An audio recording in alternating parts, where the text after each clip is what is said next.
Hello everyone, this is me, Sabamir. This is my third video. It's about demand and demand curve. So we will learn in this video about demand and demand curve, and we'll learn the graph, and we will learn how the demand curve inverse relationship and how it shaped. So let's get started.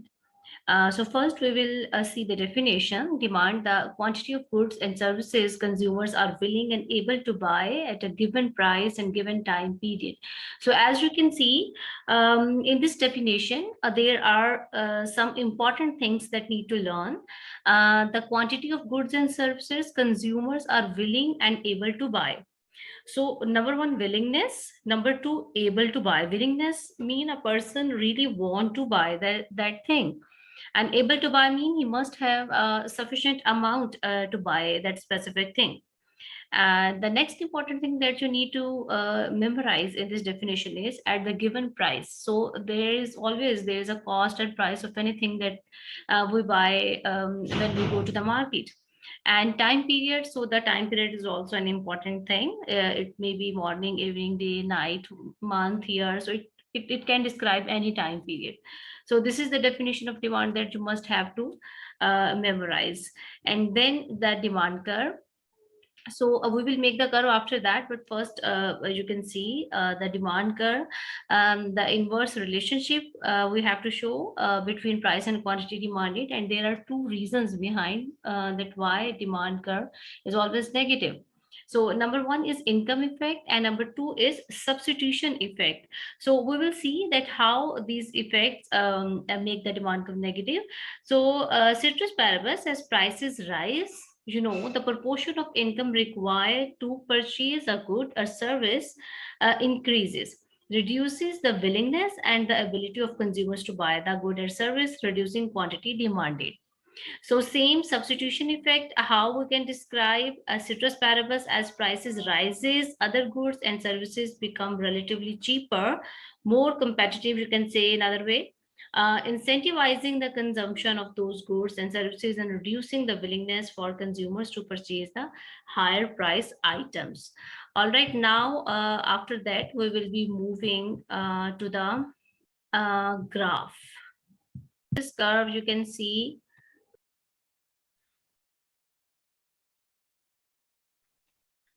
so here I'm taking y-axis, here I'm taking x-axis, and this is origin point. And on x-axis, I'm taking quantity demanded. I will write QD here. On y-axis, I'm writing price. So I will write P here. Then I will make a demand curve.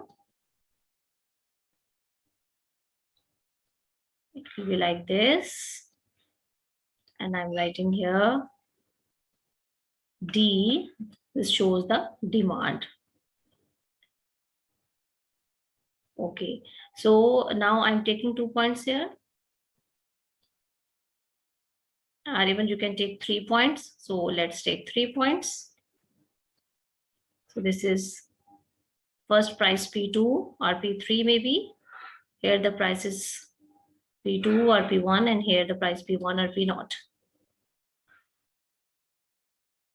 This is the quantity demand 1, quantity demand 2, quantity demand 3. So let's labeling them. Here P3 and quantity demand Q1. So you can see when price goes down P2, then quantity demand is increased from Q1 to Q2. Same if price goes down more P1, and quantity demanded is increases from Q2 to Q1. So this is income effect and also substitution effect. All right. So now we will see the non-price factors that shift the demand curve.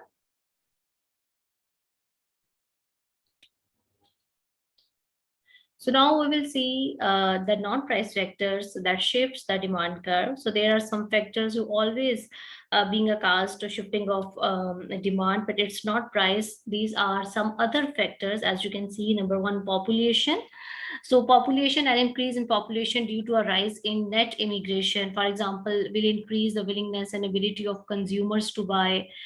goods and services, increasing demand and shifting the demand curve to the right from D1 to D2.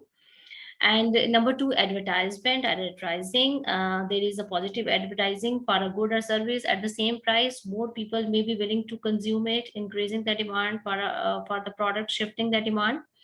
And price of substitute goods. If the price of substitute goods or service increases, the competitiveness of the good where price has remained the same increases.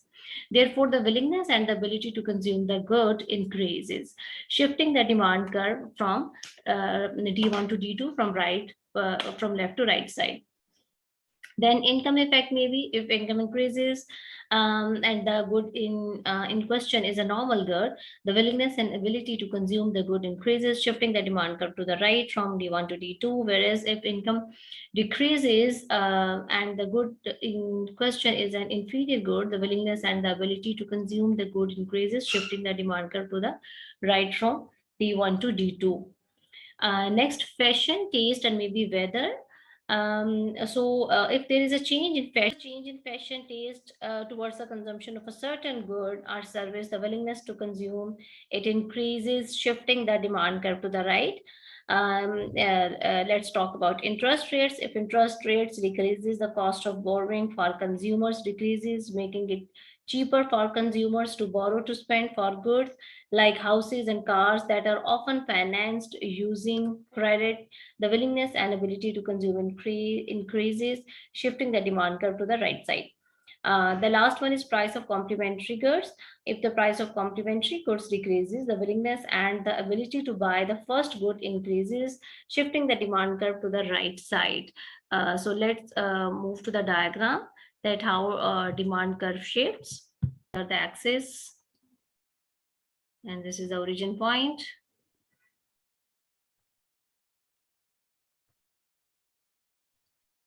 So this is the first demand curve. When demand curve shift to the right side, it will shift like this. Yeah, even we can make one more. It will shift like this. And due to those factors, if those factors doesn't improve, maybe demand curve shift to the left side. So when shifting right side, the curve will be like this, and shifting left side.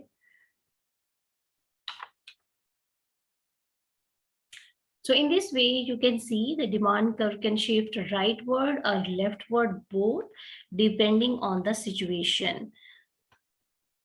All the non-price factors that I told you earlier, population, advertising, price of substitute goods, income, fashion, taste, weather, interest rate, price of complementary goods. So demand shift right. Thanks for watching the video. Do subscribe, hit the bell icon, like and share this video. More exciting and fun videos are way to coming for economics lovers all over the world. Stay tuned for more exciting learning outcomes. Thank you so much. Bye-bye.